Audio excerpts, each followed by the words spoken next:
Boy, so here is the footage from my DJI Phantom leading up to the crash. And this was also the raw footage. It was just on my phone, so it wasn't even taken off of the Phantom. It was just what I was transmitted to it, and that was recorded. So here I am waving to you now in this box next to me. I'm trying to figure out how to pause my picture-in-picture so the rest of me can keep talking. But in the meantime, until I figure it out, you're just gonna have to make do with this. So the controller, nice, hefty. It feels good, okay? My yard, nice. Also a hefty yard. It looks half decent. So I was controlling the Phantom in my yard. As you can see, I don't have a very spacious yard, but I don't exactly have a really cramped yard either. Like, there's room to maneuver around a 12-inch machine. So that's what I was doing. As you can kind of see, I'm not exactly a novice pilot. Like, I have flown multi-rotors before. I'm not the greatest pilot. I'm working on that. But I didn't have a problem controlling the machine. You know, it flew nicely. I was going to try and do some nice up and pan shots and spin arounds and stuff, but I never got to it. I only flew the thing for 7 minutes. So as you can see in this room right here, that white piece of fabric, yeah, well, you've noticed there's only one. There's supposed to be a matching one on the other side.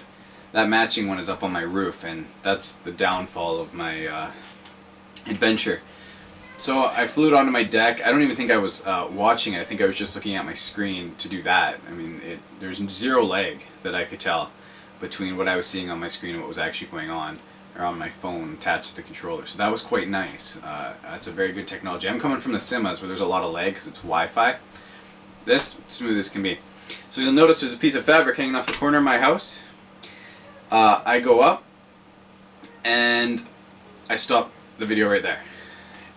Unbeknownst to me was, actually not unbeknownst, I forgot about how much wind these bigger multi-rotors kick off, and what happened essentially is it went slightly above my roof and the wind pushed the fabric that was hanging off my roof around and it blew it into the prop, and either then it swung the Phantom into the house and then it flipped upside down, or it flipped upside down once it got caught and then swung itself into the house and then propelled itself into the ground, which was awesome because, you know, gravity wasn't fast enough. So I wrecked the Phantom. One arm was broken. The prop was just hitting the arm. The shell was cracked, so I don't know how extensive the damage is. I didn't even look over to see if the camera gimbal was okay or anything else.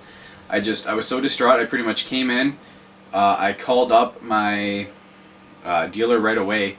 Pretty much told me to ship it back and we'll ASAP, and that's what I did. I put it in the box. I didn't put the camera gimbal protector back on. I just stuck it in the box and shipped it right away. So I had it for like a whole 4 hours. Came all the way from Quebec. So the machine cost about $1,600, and the repairs could cost anywhere between $100 to $1,000. So you guys do the math on that. A few really good operators out there who've done some awesome videos that I won't even try to replicate. One of them is Drone Doctor, the other one's Demon Seed. They've put on lots of good comparisons and everything, and I'm sure they both mentioned, I know Drone Doctor does for sure, he mentions about your needs, what kind of needs you have to match the right multi-copter machine to your needs. Personally, I'm going to be using it for aerial photography, so I needed a good quality machine with a good camera that had smooth handling and everything. Since this incident happened and my business is on the line at the moment, I've now ordered in the Q500 from Unique. So I'm going to get that one in. It's going to be really cool. I'm not going to operate anywhere near my house. Not for a while.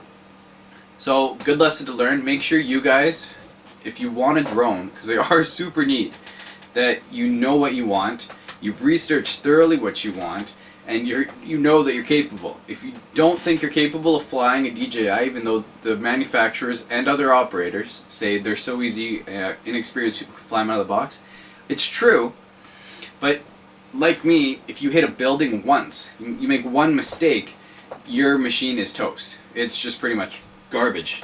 In comparison, if you were to buy a cheap multi-rotor like this, just a Sima, you can crash this thing 1,000 times and it still works just fine. Picks itself up. That's cool. Practice with that, learn, and then go from there. So I won't bore you guys anymore. There's my video. There's my experience.